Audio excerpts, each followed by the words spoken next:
So welcome to Equine Affaire. My name is Karen Gustin. I'm the Executive Director with the Mustang Heritage Foundation, and I have two colleagues with me from MHF. And I thought we would start out by introducing ourselves, and then we'll just talk briefly about what brought us to MHF and also ways that you can be involved in helping us do the work we do.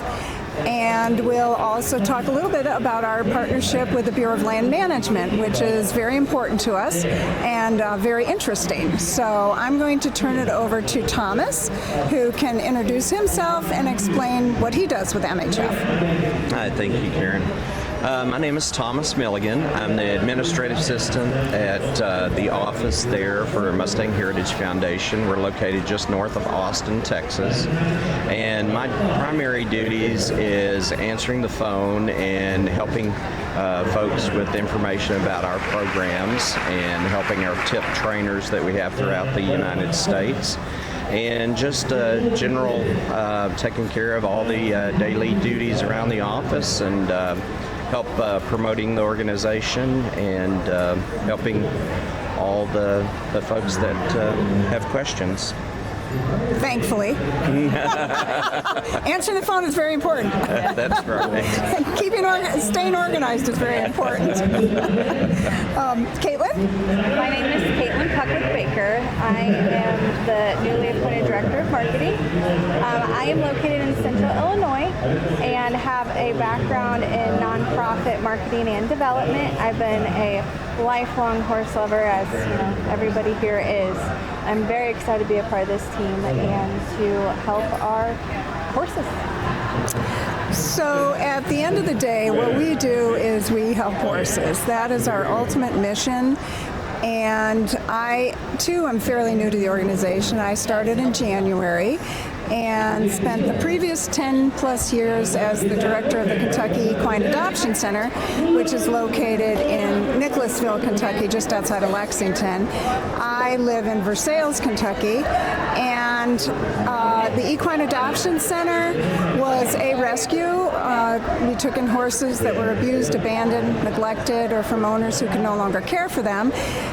And then did a lot of rehab training and adoption. So when I was ready to do something else, MHF was really a natural fit because our whole focus is putting horses in good adoptive homes. And there are thousands of horses, as you may be aware, that need that help, and we're really proud and humbled to be able to do that work because that really is our focus. So everything we do at Mustang Heritage Foundation is focused on helping those horses, and we need help from you all to help us do that work because it's important and it takes more than just one person or one organization or one family. It really is a collective group of people. My background is in forestry. I worked for 30 years with the National Park Service as a park ranger and a superintendent, but have owned horses for about 25 years.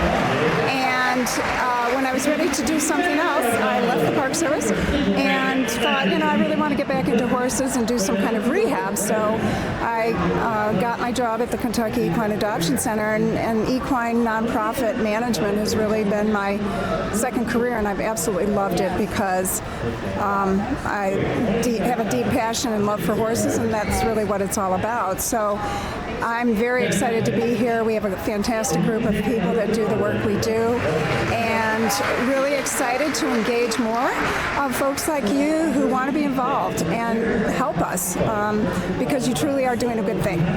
I thought Thomas might explain a little bit about what he does and why he came to MHF. Thank you, Karen.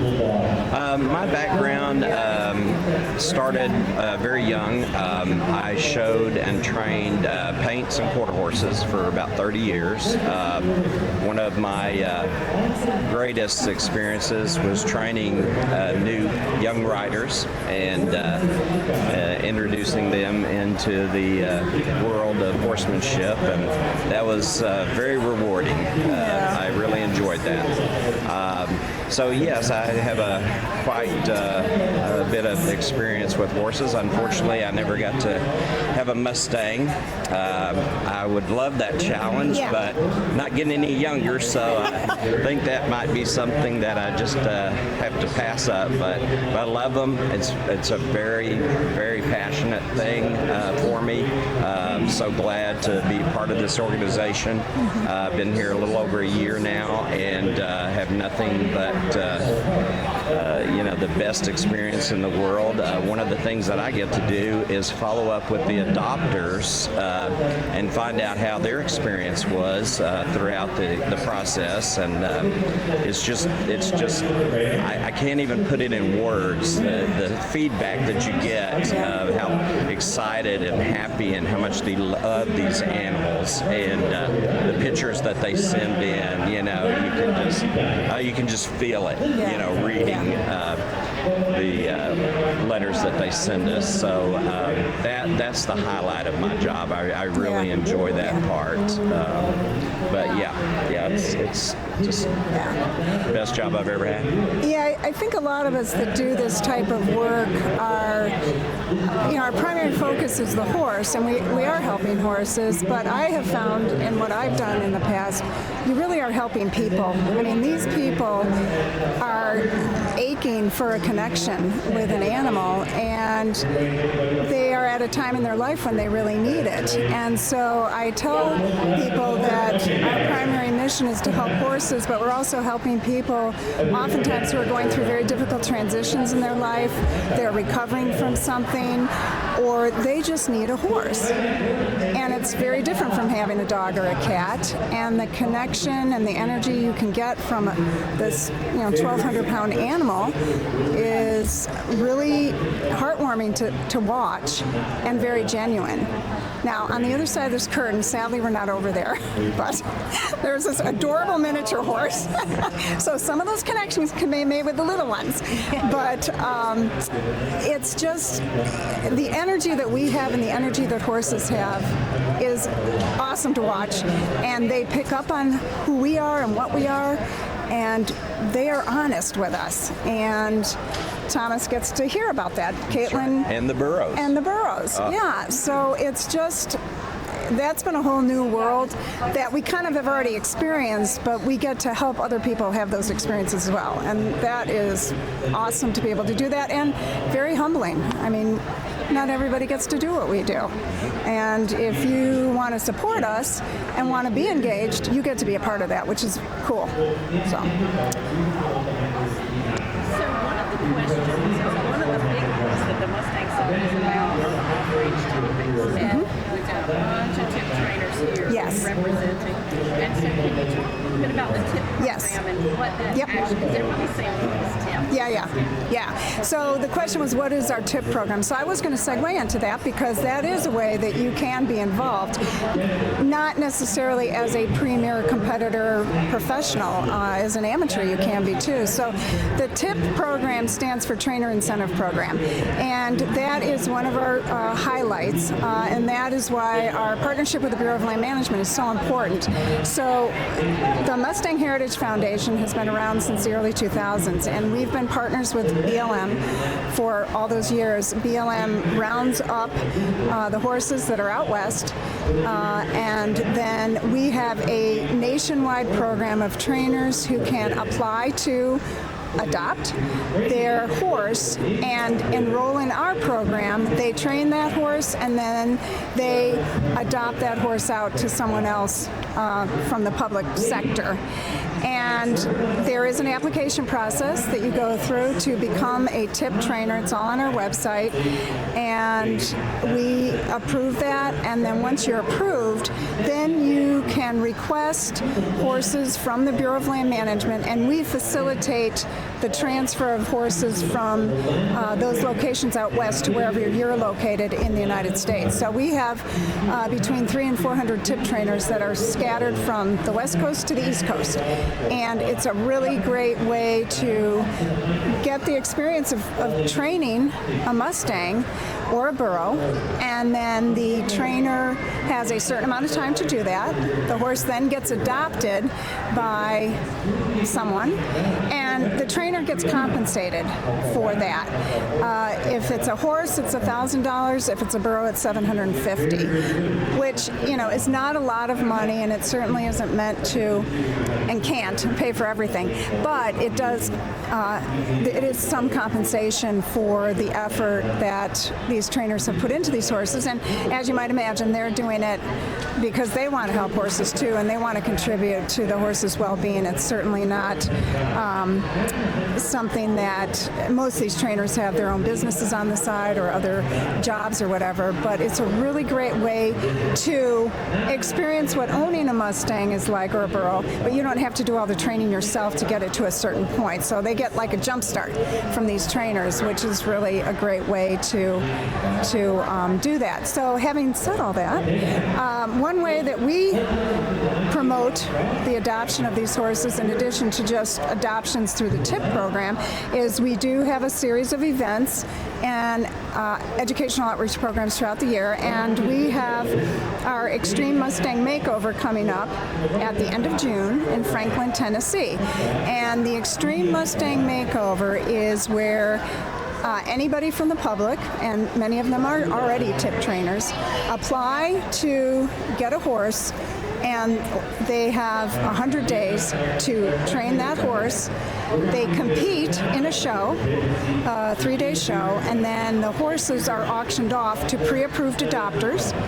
That happens at the end of the event. So Bureau of Land Management is the adoptive agency, and they adopt out these horses at the end of the event to whoever has won the bid during the auction. So these are horses that often are very get to a pretty high level of training. They aren't completely finished, of course, but they have had a really, really good foundation. And it's June 22nd through 24th.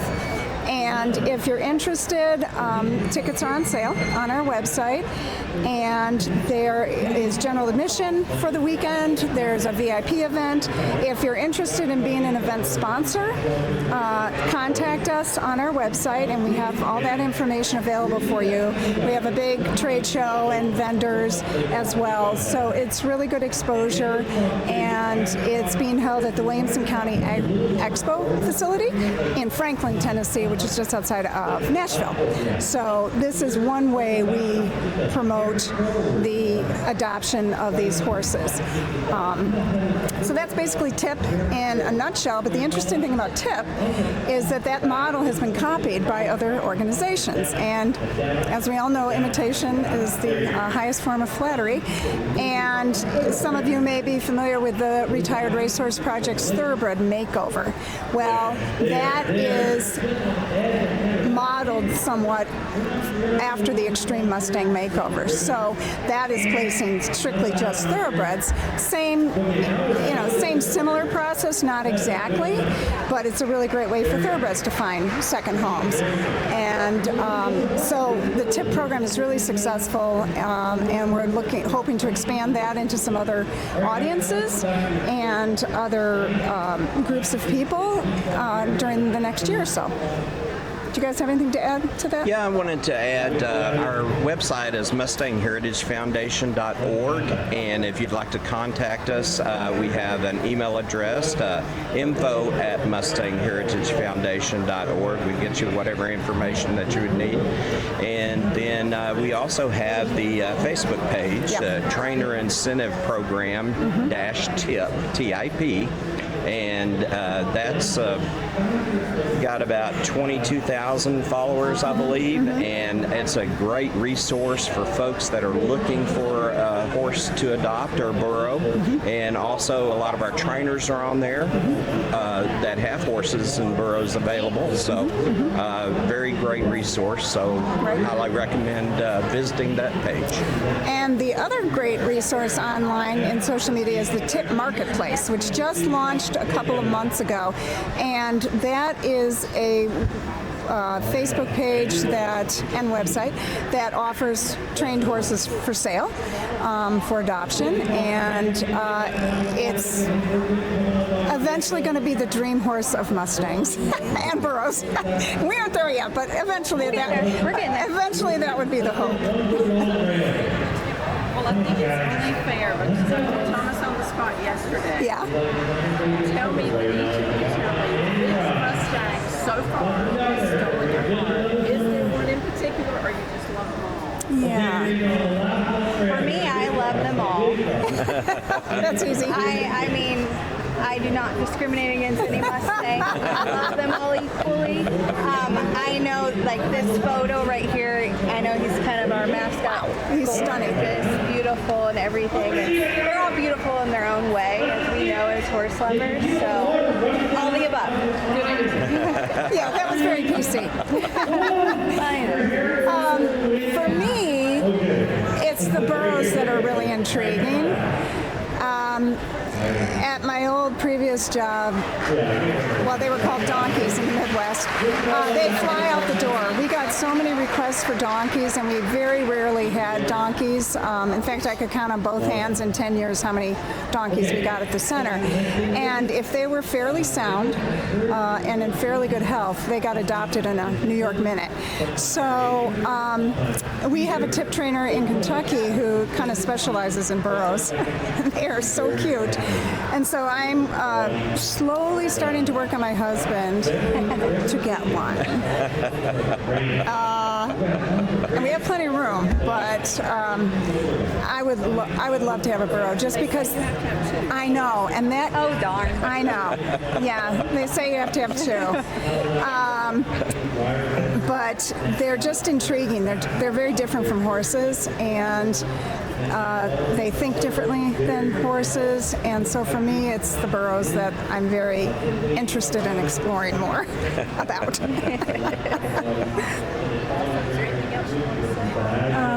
Just look for us on Facebook, our website, Instagram. We've got some exciting programs in mind for next year in 2024. We're hoping to develop some new ways that people can get involved with us and ways that you can support these horses that desperately need your help. I'd also like to say that we would like to thank Bureau of Land Management for the work that they do. The wild horse and burro specialists who will be on these live feeds from time to time are amazing people to work with, and they care deeply and passionately about these horses that Congress and the nation has entrusted to them. And I'm really happy and feel very fortunate to be able to work with these people because they are top-notch and do a very good job. Thank you.